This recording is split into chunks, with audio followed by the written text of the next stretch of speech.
Assalamualaikum warahmatullahi wabarakatuh.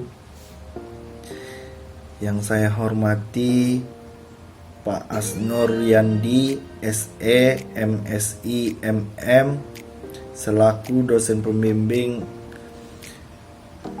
Komunikasi dan Negosiasi Bisnis Manajemen 31.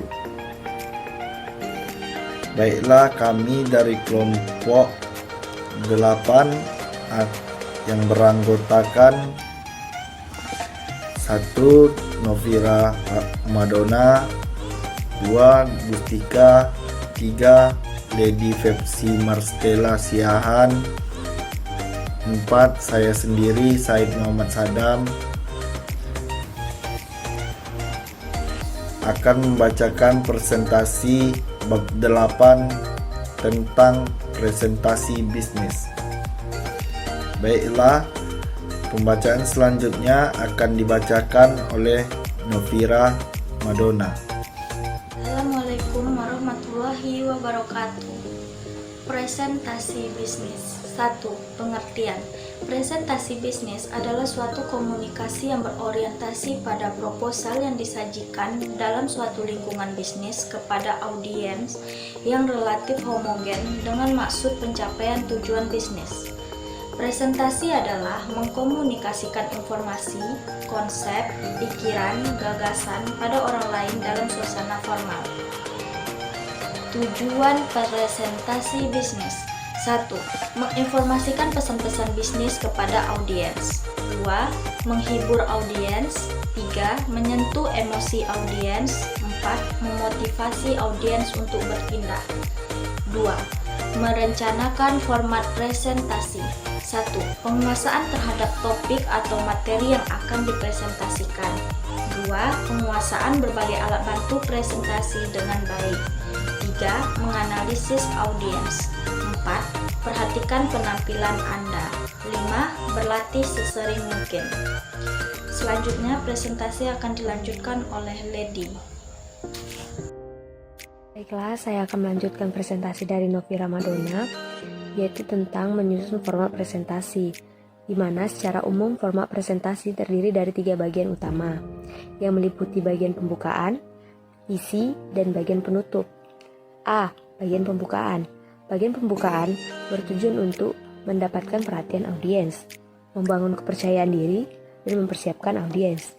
Oleh karena itu, isi dari pembukaan ini harus menarik, sehingga audiens tertarik dan siap menerima presentasi.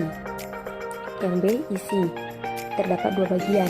Yang pertama yaitu bagian isi merupakan bagian terpenting dari presentasi, sedangkan bagian pembukaan dan pembagian penutup merupakan sarana untuk mendukung bagian isi. Pada bagian isi, semua latar belakang, pokok pikiran, alasan-alasan, dan kesimpulan dikemukakan. Karenanya, bagian isi harus mempunyai struktur yang jelas, dengan urutan-urutan pembahasan yang mudah dipahami, dan berusaha mempertahankan perhatian audiens.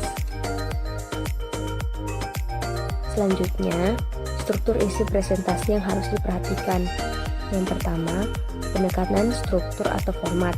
Di dalam presentasi, format atau struktur ini relatif sulit didefinisi. Untuk melibat struktur atau format presentasi, audiens dapat menggunakan transisi. Transisi yaitu kata-kata atau kalimat-kalimat yang menghubungkan kalimat-kalimat atau bagian-bagian dari presentasi. Yang kedua, urutan-urutan bagian isi. Bagian isi harus mempunyai urutan yang jelas dan logis. Poin ketiga, mempertahankan minat audiens. Apabila pada bagian awal pembicaraan perlu menarik perhatian audiens, maka pada bagian isi pembicara harus dapat mempertahankan perhatian audiens. Selanjutnya, struktur isi presentasi yang harus diperhatikan. Yang pertama, pendekatan struktur atau format. Di dalam presentasi, format atau struktur ini relatif sulit didefinisi. Untuk melibat struktur atau format presentasi, audiens dapat menggunakan transisi. Transisi yaitu kata-kata atau kalimat-kalimat yang menghubungkan kalimat-kalimat atau bagian-bagian dari presentasi. Yang kedua, urutan-urutan bagian isi. Bagian isi harus mempunyai urutan yang jelas dan logis. Poin ketiga, mempertahankan minat audiens. Apabila pada bagian awal pembicaraan perlu menarik perhatian audiens, maka pada bagian isi pembicara harus dapat mempertahankan perhatian audiens. Dan berikut ini beberapa patokan untuk digunakan dalam memperhatikan perhatian audiens. Terdapat 3 poin, yaitu poin pertama A, menghubungkan topik presentasi dengan kebutuhan audiens, yaitu apabila pembicara dapat menghubungkan topik atau pokok pikiran presentasi dengan kebutuhan audiens, maka dapat dipastikan bahwa audiens akan memperhatikan pembicara.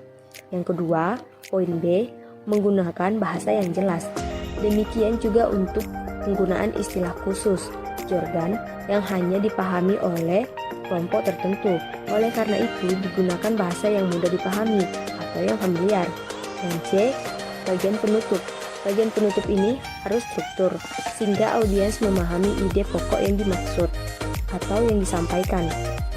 Baiklah, selanjutnya presentasi akan dilanjutkan oleh Gustika.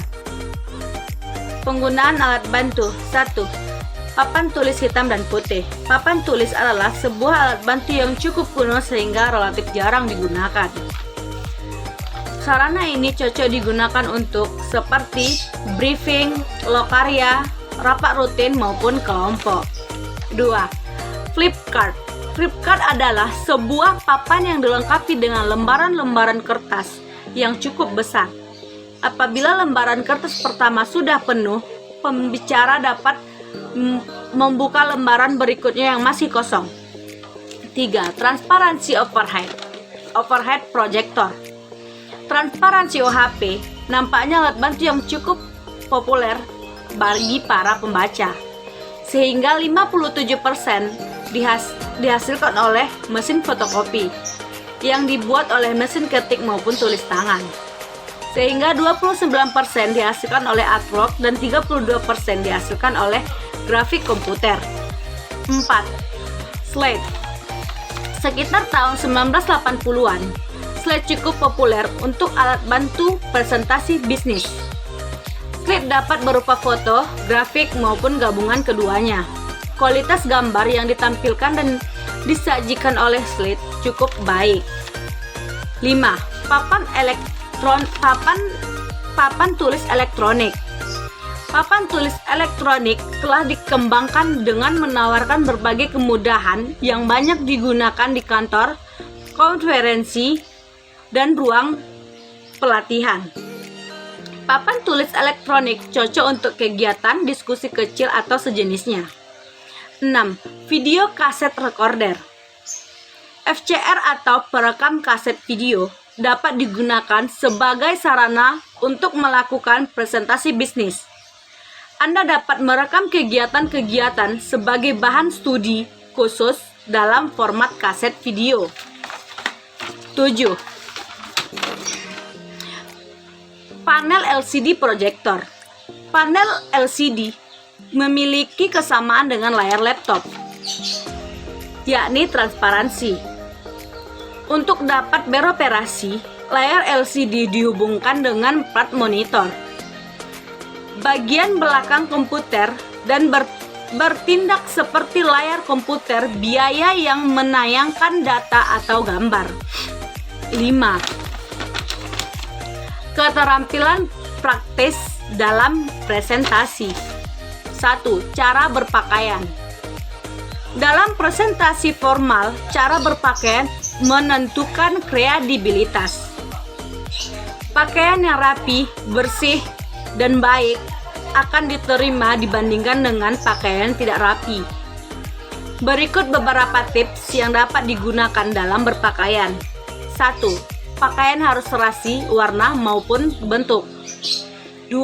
Kelengkapan pakaian. 3. Memeriksa kerapian pakaian. 4. Untuk perempuan, perhatikan make up. B. Pandangan mata. Untuk menunjukkan etika dan kewibawaan, pembicara harus menyapu seluruh ruangan, seperti dari kiri ke kanan atau dari depan ke belakang. C. Ekspresi wajah. Menyampaikan informasi ini akan lebih efektif apabila disertai dengan ekspresi wajah yang sesuai. Ekspresi wajah akan mengikuti isi hati pembaca, seperti gembira, sedih, terkejut, atau heran. D. Sikap tubuh. Saat presentasi, sikap tubuh dapat berdiri maupun duduk. Apabila audisi jumlahnya sedikit, biasanya pembicara akan duduk. Dan sebaliknya, apabila audisi yang banyak, maka pembaca akan berdiri. F. Suara. Dalam presentasi, suara adalah faktor yang sangat penting oleh karena itu suara mendapat perhatian yang cukup besar. Untuk presentasi dengan baik, pembicara harus suara dengan jelas dan bersemangat. F. Bahasa. Dalam presentasi, pembicara menggunakan bahasa yang baku atau bahasa yang formal, dan pilih struktur bahasa yang sederhana dan singkat sehingga mudah dipahami. Baiklah teman-teman, sekian dari kelompok 8. Lebih dan kurang mohon maaf. Bagi teman-teman yang memiliki pertanyaan, bisa mengajukan di kolom komentar di bawah ini. Wassalamualaikum warahmatullahi wabarakatuh.